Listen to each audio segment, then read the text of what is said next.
একটু মাথাগুলো কই সবাই আছে সবির কই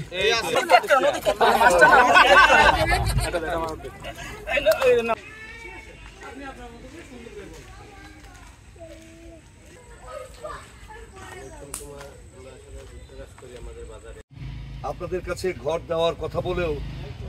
অনৈতিক অর্থাৎ অর্থনৈতিক উপলক্ষে দ্বিতীয় দিনে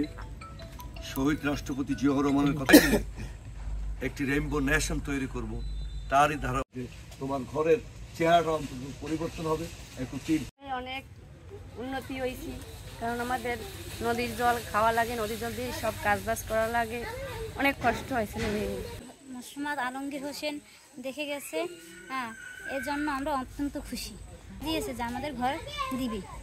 সেই জন্য তোমার কলেজ দিয়ে জল তাদের খাওয়াতে হবে না আমাদের বাড়ি টিউবওয়েল আছে অনেক ভালো হয়েছে আমি ধন্যবাদ জানাই আলমগীর ভাইকে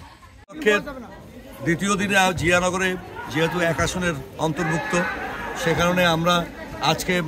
যেমন কয়েকটি টিউবওয়েল দিয়েছি একটি ঘরের অনুদান বা ঘরটি পুনর্নির্মাণের আমরা চেষ্টা করছি আমরা উন্মুক্ত জলাশয় মৎস্য উন্মুক্ত করেছি এবং আমরা যে বৃক্ষরোপণ যেটি শহীদ রাষ্ট্রপতি জিয়াউর রহমানের সবচেয়ে একটি প্রিয় বিষয় সেটিও আমরা আজকে উদ্বোধন করলাম আমরা বিশ্বাস করি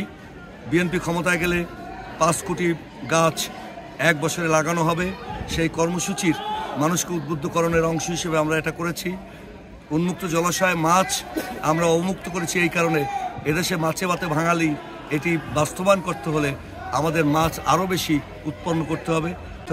সেই ব্যবস্থাগুলো আমরা ধীরে ধীরে গরিব পরিবারকে আমরা এই কর্মসূচি অব্যাহত রাখবো তারেক রহমানের পক্ষ থেকে বিএনপির পক্ষ থেকে আমার পক্ষ থেকে ধন্যবাদ 25টা বার্ষিকী শহীদ রাষ্ট্রপতি জিয়াউর রহমানের গড়া দল সাম্য মানবিকতা স্থানীয় নেতৃবৃন্দ ইউনিয়নের সেক্রেটারি রয়েছে আমরা এটি আজকে স্থাপন করে গেলাম আর শনিবার বাংলাদেশ গড়ার